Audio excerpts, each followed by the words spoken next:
Hello and welcome to the Daily Mill for Friday, the 9th of February 2024. In today's Mill news, not surprising, but kind of annoying.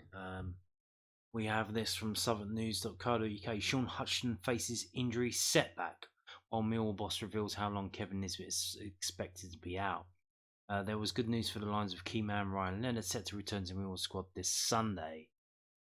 Yeah, so apparently Sean Hutchinson is back injured again after being on the bench at the last game. We thought he was going to be coming back because when he's good, he's good.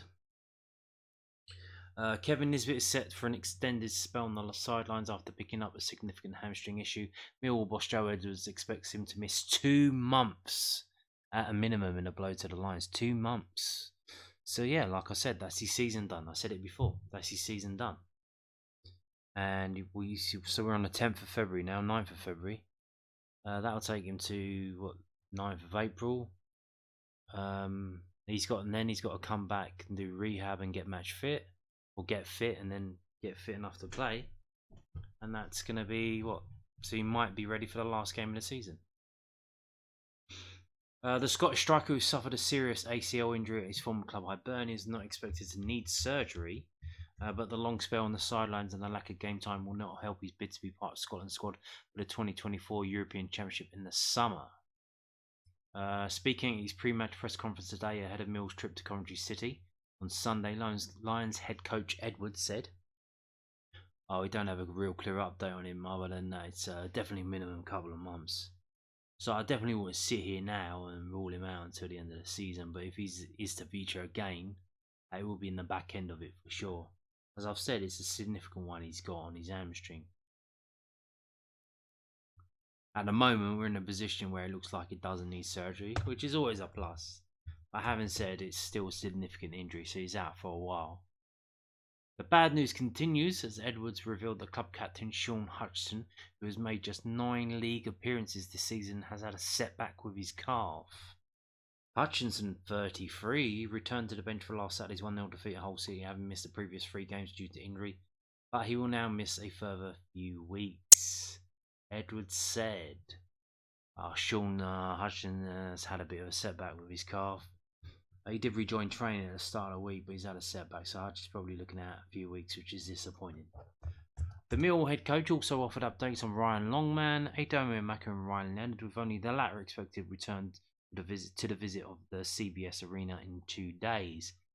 Edwards added, Ryan Longman trained today with a group on a modified schedule. The nature of his injury was his shoulder, but he trained and he got through it, so he'll be now looking to step up and probably push for next midweek against Ipswich. So we'll have to see how it goes. Coventry comes a bit too soon for Longy, but he's back amongst us. Adomu is similar, a little bit slower, maybe pushing for next weekend. Rejoining the group and training properly at the start of next week. Ryan Leonard got a full week of training under his belt this week, so he's fit for a selection again. So there you go, another injury update. And it's not too good. Or a bit good and a bit bad. Now we've got this. So this is from the South London Press. It's more on Kevin Nisbet. What did those guys say? Kevin Nisbet is touch and go to play again for Millwall this season as he works his way back from a hamstring injury, writes Richard Corley of the South London Press under newsonline.co.uk. At the moment, the 26-year-old summer signing from Hibernia has scored 5 goals in 28 appearances. At the moment, I want to be overly confident that Kevin will be fully firing before the end of the season, said Lions head coach Joe Edwards. We've still got some analysis and further prognosis from the specialists to see exactly how we are going to treat it. There's definitely a chance he will be fit to return to training in some capacity, but in terms of getting back to it and fully fit to the point that he's ready to go and start games, that's looking a bit touch and go at the moment. Ryan Leonard, as I said, is set to be back, so there you go. And it's such a sort of big news story that we also have this from the Scotsman.com. So of course Scotland are in Euro 2024. Well, of course, seeing they made it easier for other teams to qualify, they expanded it. So of course Scotland are going to qualify. I think everyone qualifies except for San Marino and back and see. Kevin Nisbet's Scotland Euro 2024 dream in serious jeopardy after Millwall striker told he may not play again this season. The former Hibs hitman has picked up a serious hamstring injury with the Championship outfit. So, yeah. Let's see what they got to say. Scotland striker Kevin Nisbet's Euro 2024 dream could be over after being told he might not play again this season. The Millwall player picked up a serious hamstring injury last week, and manager Joe Edwards fears the 26-year-old will be sidelined for the rest of the campaign. Nisbet is set to undergo further tests on the problem, amid suggestions he might need an operation, but the setback looks set to effectively end Nisbet's hope of being involved in Germany this summer. Millwall wrap up their Championship season on May the 4th. May the 4th be with you. Just 6 weeks before Scotland play their opening game in a tournament against the hosts, their boss Edwards said, at the moment I wouldn't be overly confident Kevin will be fully fine before the end of the season. We still got some analysis, some further prognosis from the specialists to see exactly how we're going to treat it. There's definitely a chance he will be fit to return to training in some capacity, but in terms of getting back to it and fully fit to the point he's ready to go and start games, that's looking touch and go at the moment, which is the quote we just read. The injury is a cruel blow to a player that spent nearly 10 months on the sidelines in 2022 after rupturing his ACL while at Hibs. And Nisbet, who has scored 1 goal in 11 appearances for his country, has struggled for form since making last summer's £2.2 million. Jesus Christ. Is that how much it was? The forward has scored 5 times in 28 appearances for Millwall. Yeah. So there you go. That's not good. Now here we go. So headline. Let's overreact to the headline and then we'll read the story. So this is from londonnewsonline.co.uk.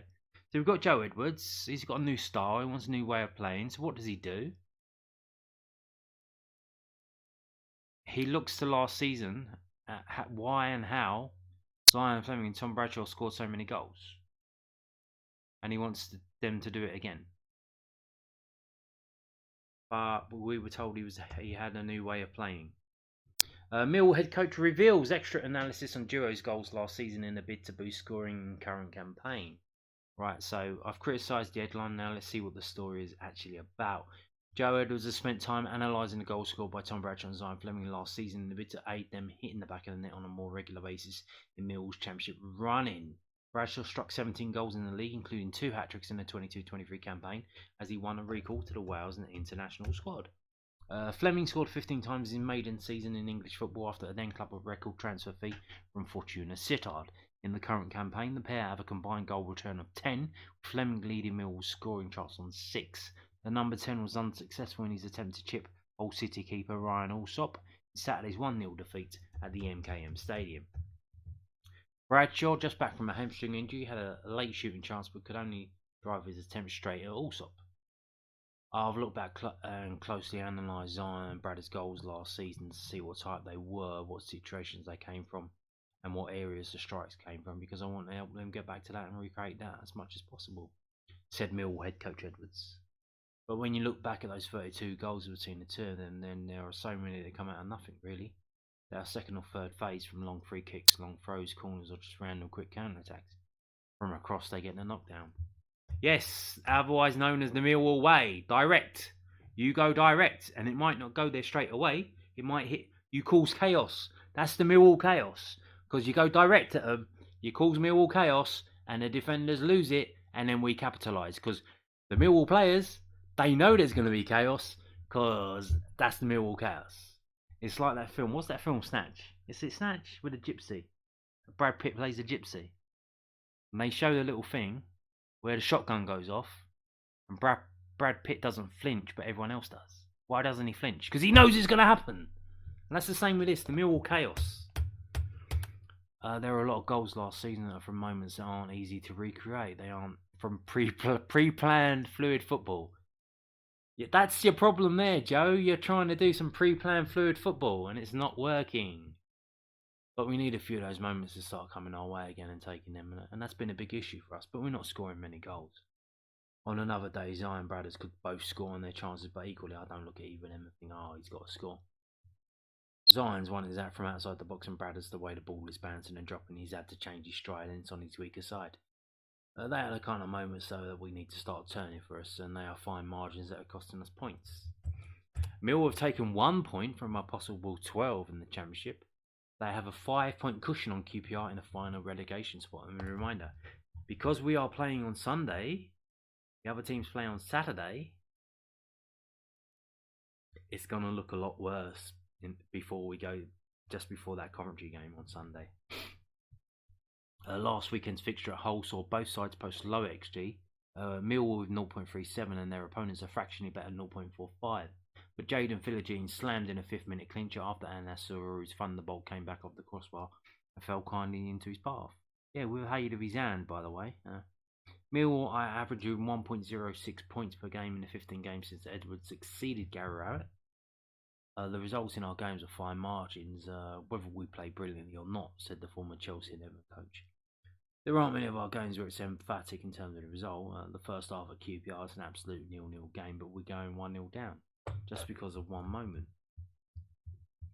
Football can be that cagey or sloppy games that look a stalemate and then get decided by either moments of brilliance or just moments of fortune involving certain individuals. There are games where we're either fully in control of them or they're just pretty even and we're not finding a way to turn them our way. Hull dominated lots of the game, but in terms of XG, there was very little in it.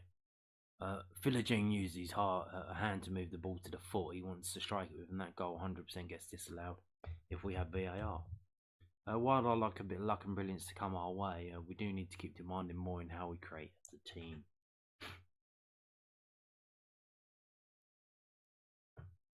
Yes, like I said, pre-planned fluid football. Not at Millwall, sir. If that's the Joe Edwards way, pre-planned fluid football. Not the Millwall chaos. And you wonder why you're not winning games.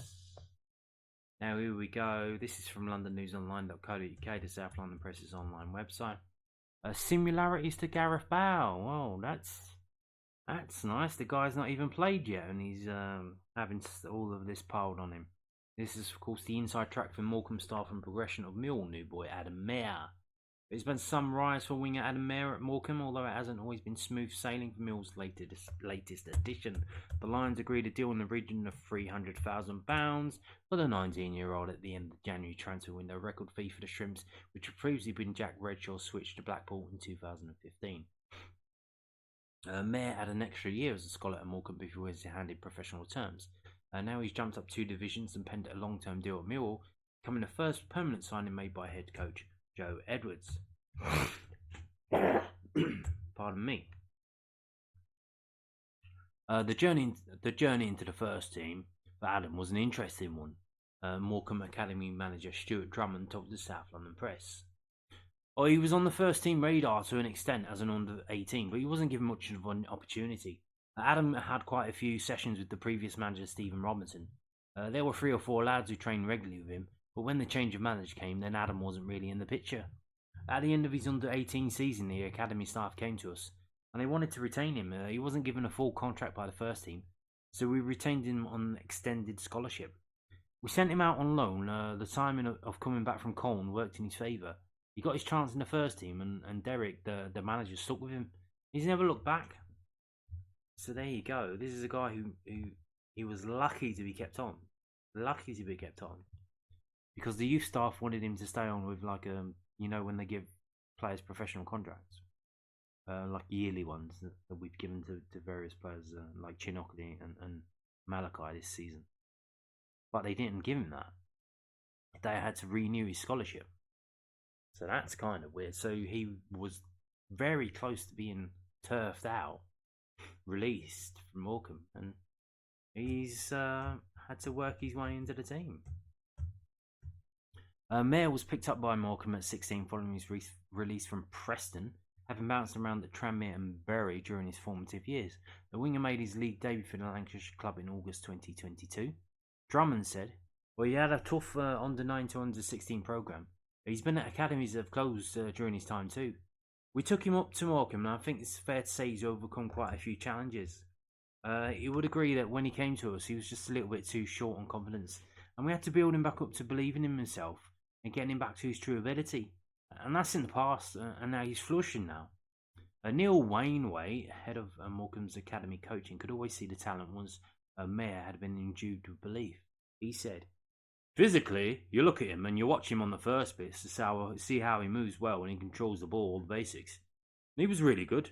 You could always see which links in with the confidence that there was more to come. I came away from the first day that he was in here and I thought he could really be a player. And I felt as though I could help him with that little bit more because I played in the same position as him. It was a case of spotting the areas where confidence was the main issue for him and trying to help him accordingly. And all the hard work's come from him and we've just helped him along the way as much as we could have. He's physically developed a lot over the last 2.5 years. Adam did a lot of work away from the football club as well, so that's helped him with his pace and power. He had decent levels of that anyway. It's built him into a physical specimen he is now, and he can only get better as well. Mayer made 39 appearances in his debut campaign under Adams, netting 4 times and picking up 3 assists, as Morecambe were relegated to League Two. He really established himself, said Wainwright. A marker last season would have been when he played against Derby. He only had a couple of games to his name, and he was fantastic. The best player on the night. Fast forward to the summer when we're playing bounce games against the first team, and not only does he look a lot better than the scholars who are here now, but for me, he was the best player in the first team squad. His rise might have been slower when he was in the under-18s and finding his feet, but he's kicked on as a professional, playing every week and being one of the first names on the team sheet. Despite featuring predominantly as a left winger, turning out 15 times in League Two on the flank, he's also operated out front and behind the striker in both of the senior seasons. Well, he likes to stay wide, said Drummond. There are certain similarities to Gareth Bale in terms of pace and power and attitude to get forward. I'm sure he won't mind me saying he didn't offer a great deal in terms of assists and goals in his first year. It took a long time to get going. Now when you look at him and his confidence has grown, he's a lot more direct and he likes to get past his defender. He wants to get to the byline and get the ball into the box. And he's certainly come on loads in the last 9 to 12 months. He looks a real good prospect now. Mayer continued to impress on the pitch at the start of the season and saw off the likes of Rico Lewis, Curtis Jones, Adam Wharton, George Thomason and Jordan Bayer to claim the Athletics Rising Star accolade at the Northwest Football Awards in November. By the time January rolled around, he had 8 goal contributions to 24 games. He was also placed on standby lists for England under-19 and under-20 teams this season. The highly rated youngster will now fight for a place in Everton's Millwall team for the rest of the season. Drummond said, "There's always a willingness as a player to move on and as high as quick as you can. But he's had a good base of around 70 games at League 1 and League 2 as experience. That will only help him now in the Championship with Millwall. He can have that bit of confidence and know-how of what a first team looks like. You have to set your targets high, and Adam does. The interesting one is always that transition. He's left Morecambe and gone to Millwall, and he needs to establish himself in that group. He needs to set himself little mini targets along the way. He needs to make an impact at first team level and then keep reassessing his targets from there. Profile-wise, he's great. He's only a young player, and he's still got some learning to do with the tactical side. But it's in his hands now in terms of where he gets to go with it all. So there you go. More bigging up on Mayer, this time from the people who sold him for a record fee. And why not? Like I said, it seems he's been through the ringer and had to build his way up and work his way back up after not doing too well in the youth system. And it just makes you wonder how many of the kids are like that around the world, in the country, who just didn't have that bit of luck and are now probably working as a PE teacher somewhere. But there you go. Now, another interview, this time with the southwarknews.co.uk. Duncan Watmore explains why he still feels very positive about Millwall's direction and discusses the small margins which can define a season. The 29-year-old had many thoughts on the Lions' current form ahead of Sunday's trip to Coventry. So here we go. Duncan Watmore wants Millwall to get on top of the small margins and drag this season back on track. The 29-year-old started last Saturday's game against Hull City as the Lions lost for the 4th time in 5 matches. Watmore has enjoyed a long career in football and believes getting control of even the smallest factors could be crucial in pushing Millwall back up the table. He told News at Den, "Football's got so many different variables and is dependent on so many different things. And you just have to keep trying to do the basics right and accept you're going to have natural variations and up and down form. And that's the nature of it. One week people think you're good and one week people think you're bad. It's an interest of criticism and praise and strong opinions. Part of the job is dealing with all of that." It's a game of small margins, and that's the thing with football. So as a team and as an individual, you're always thinking, can I do the basics well? And can I do it consistently? And then you build on those foundations. Despite the unpredictable form, Watmore remains positive that Millwall are heading in the right direction. He said, I think if we're honest with ourselves, we obviously turned a big corner over the Christmas period and got some good results, and even Leicester and Middlesbrough are two really good performances there. And I think we could have come away with more positive results. The past couple of games' results and performances haven't been at the level, and that's our responsibility to turn that around. This league is very up and down, and the Championship's obviously famous for it. And our aim is to consistently produce. It's not always easy, but that has to be the aim, and that's what we're striving to do. It has been up and down, and we're aware of that. But at the same time, I feel very positive about the team and what the manager and coaches have been doing with us. We've had a tough run of games, but I'm confident we're going to start getting results again. I do think we're doing a lot of stuff right.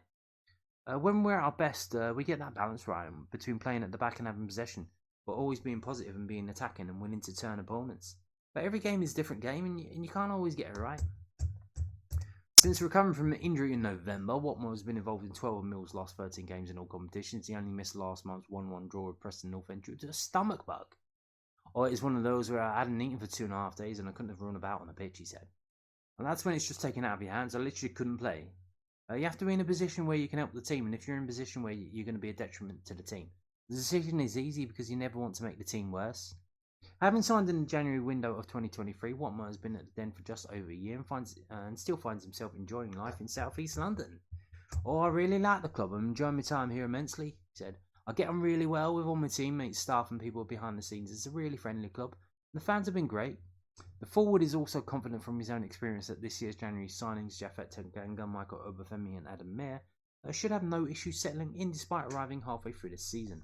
He said, obviously you have that pre-season bedding in time, but in January you're not afforded that luxury because every day matters, and that's just the nature of the game and the players are used to it, but it's our job and that's what you have to do. I feel the free signings have fitted in really well with the lads. We've been looking forward to having them and looking forward to their impact. Retirement is likely still many years away for Watmore, but his unusual route into football and his struggles with serious injury means he's well prepared for when that day comes when he has to hang up his boots. He said, personally for me, it's always something I'm aware of with the injuries I've had. I've come through to football through a slightly different route as well. I didn't come through academy football. I went to university and I got a degree. I didn't even think I was going to be a footballer when I was 19-year-old. I was at university just playing part-time football. I suppose I've always had that in the back of my mind that football is not for everyone. And I didn't even think I was going to be a footballer. And then I got 2 ACL back-to-back injuries and I was out for like 2.5 years. I didn't have a club for 6 months because of my injuries and COVID and stuff. And so I've had times in my career where it was close to being over anyway. So I thought about it and I am aware of the temporary nature of football. And then he doesn't say what he's going to be. What's he going to be after football? Postman? Is he going to be delivering letters? Surely you should have asked that question and put that in the thing. Maybe what he could have done. I don't know. But is he going to be a manager? Is he going down that route? I don't know. But there's an interview with Duncan Watmore. I'm not going to do the preview for the Coventry games in today's video. It's going to be in tomorrow's video, but we are going to do a few things. We've got this from londonnewsonline.co.uk, the South London Press's online website. Coventry City on lengthy unbeaten home run ahead of Millwall visit.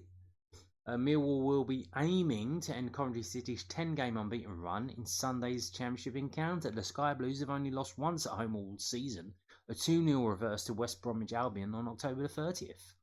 Mark Robinson's side were 4-1 winners over Sheffield Wednesday in Tuesday's FA Cup replay, with playmaker Callum O'Hare striking twice, with Casey Palmer and Adji Wright also on target. Coventry have scored 15 goals in their last 4 games at the CBS Arena. Mill's recent trips there have been a mixed bag. Tom Bradshaw's goal earned a 1-0 win in December 2021, but Victor Gyökeres settled last season's corresponding fixture in the host favour, and the South Londoners were mauled 6-1 in May 2021. When they're on it and when it clicks, it's absolutely outstanding, said Robbins after the victory over the House. When they want to play, that's what they can achieve, and if they can carry on in that vein, then we're in for some real treats from now until the end of the season. We had some really good possession and some scintillating bits of play. We have Callum O'Hare is on fire. Oh dear, that sounds great. Damn. Now, you can watch Obviously, it's going to be on Sky. It's on Sky, but if you are somewhere around the world, because this game is on TV, not only in England but around the world, you can only buy an international match pass in the following locations. As we scroll down: China, Faroe Islands, Fiji, Gibraltar, Guam, Luxembourg, Malta, North Korea, the bad Korea, Portugal, Romania, Solomon Islands, Tuvalu. So very short list, because the game, as I said, is being shown around the world.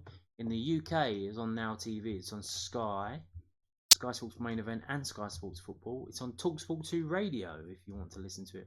If you're out driving around, or you are blind and don't pay for Sky Sports, just listen to the radio. Then how are you going to get how do you get the radio if you're blind? Do you use Siri? Do you use the Amazon thing, or do you say, hey, Amazon robot, put TalkSport 2 on? So here, if you are in any of these countries, these are the channels you need to go to watch it. To watch the Millwall game, you can't buy Match Pass. DAZN Canada, Star Plus in Colombia and Chile, in Costa Rica it's Star Plus, Curacao it's Sports Max, Cyprus it's CableNet Sports, etc, etc, etc, etc. In Japan it's DAZN Japan, Viaplay in Lithuania, Viaplay Netherlands, Viaplay Poland, Premier Sport in Slovakia, ESPN Plus in the United States. Yemen, if you are a Houthi rebel watching this channel, hey, how you doing? You need to watch it on BN Sports HD2, TOD, or BN Sports Connect. So there you go. Those are your options. If you're a mercenary fighting in Ukraine, you have to watch it on Setanta Sports Ukraine. So there you go. And on that note, thank you for watching, and goodbye.